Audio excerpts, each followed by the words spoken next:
بسم اللہ الرحمن الرحیم۔ السلام علیکم ورحمۃ اللہ وبرکاتہ۔ ناظرین، آج کی ویڈیو میں ہم حضرت ابراہیم علیہ السلام اور حضرت اسماعیل علیہ السلام کی دو ازواج کے بارے واقعہ معلوم کریں گے۔ تفسیر مجمع الزوائد میں ابن عباس سے مروی ہے کہ جب حضرت ابراہیم علیہ السلام حضرت اسماعیل علیہ السلام اور حضرت حاجرہ کو مکہ میں چھوڑ کر واپس چلے گئے تو ان کے پاس جرہم نامی ایک قبیلہ بھی آ کر آباد ہو گیا۔ ایک مدت گزر گئی اور حضرت اسماعیل علیہ السلام نے اسی قبیلہ کی ایک عورت سے شادی کر لی۔ اس کے بعد حضرت حاجرہ بھی اللہ کو پیاری ہو گئیں۔ ایک دفعہ حضرت ابراہیم نے حضرت سارہ سے کہا کہ میں حاجرہ کی خبر گیری کے لیے جانا چاہتا ہوں۔ حضرت سارہ نے اجازت دی اور شرط رکھی کہ وہاں آپ اپنی سواری سے نہیں اتریں گے، یعنی فوراً واپس آ جائیں گے۔ پس آپ جب مکہ میں داخل ہوئے تو حضرت حاجرہ کا انتقال ہو چکا تھا۔ حضرت اسماعیل علیہ السلام کے گھر پہنچے اور ان کی بیوی سے ان کا حال پوچھا تو اس نے کہا وہ بال بچوں کی خوراک کے لیے شکار کو گئے ہوئے ہیں۔ واضح رہے کہ مکہ کی زمین میں زراعت وغیرہ نہیں تھی اور حضرت اسماعیل علیہ السلام حرم سے باہر جا کر شکار پکڑ لاتے تھے۔ پس حضرت ابراہیم علیہ السلام نے حضرت اسماعیل علیہ السلام کی بیوی یعنی اپنی بہو سے کھانا طلب کیا تو اس نے کہا کہ نہ میرے پاس کھانا ہے اور نہ کوئی دوسرا آدمی ہے کہ یہ انتظام کر سکے۔ پس حضرت ابراہیم علیہ السلام نے واپس ہوتے ہوئے فرمایا کہ جب تیرا شوہر واپس آئے تو میرا سلام کہنا اور کہنا کہ گھر کا دروازہ تبدیل کر دے۔ یہ کہہ کر آپ چلے گئے۔ جب حضرت اسماعیل علیہ السلام واپس آئے تو انہوں نے اپنے باپ کی خوشبو معلوم کر کے زوجہ سے دریافت کیا تو اس نے کہا، حقارت بھرے اور حقارت آمیز لہجہ میں کہا، ہاں فلاں صفت کا ایک بوڑھا آدمی آیا تھا۔ آپ نے پوچھا کہ کچھ کہتا تھا؟ عورت نے جواب دیا، ہاں وہ کہتا تھا کہ اپنے شوہر کو میرا سلام دینا اور کہنا وہ اپنے گھر کے دروازہ کو تبدیل کرے۔ پس حضرت اسماعیل علیہ السلام نے فوراً اس کو طلاق دے کر دوسری شادی کر لی۔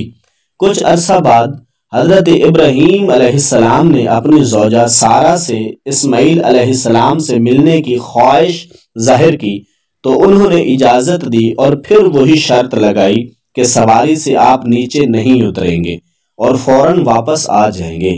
پس جب حضرت ابراہیم علیہ السلام حضرت اسماعیل علیہ السلام کے گھر پہنچے تو اس موجودہ بیوی سے اس کے شوہر کا حال پوچھا تو اس نے جواب دیا وہ شکار کو گئے ہیں اور جلد ہی واپس آ جائیں گے انشاءاللہ۔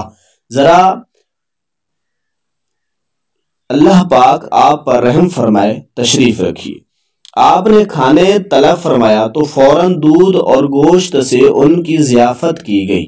آپ نے برکت کی دعا فرمائی۔ اس نیک بخت عورت نے آپ سے اترنے کی خواہش کی تاکہ ان کے سر سے سفر کے گرد و غبار دھو ڈالے، لیکن آپ نہ اترے۔ وہ فوراً ایک پتھر اٹھا لائی اور آپ کی دائیں طرف رکھ دیا۔ آپ نے اس پر اپنا قدم رکھا جس کا پتھر پر نشان باقی ہے۔ اس نے آپ کے سر کے دائیں حصہ کو غسل دیا، پھر پتھر بائیں طرف لا کر رکھ دیا۔ آپ نے اس پر بایاں قدم رکھا جس کا نشان موجود ہے۔ اس نے آپ کے سر کا بایاں حصہ دھویا، پس فارغ ہو کر آئے۔ جب واپس پلٹنے کا ارادہ فرمایا تو فرمایا اپنے شوہر کو میرا سلام کہنا اور کہنا کہ اب تیرے گھر کا دروازہ ٹھیک ہے۔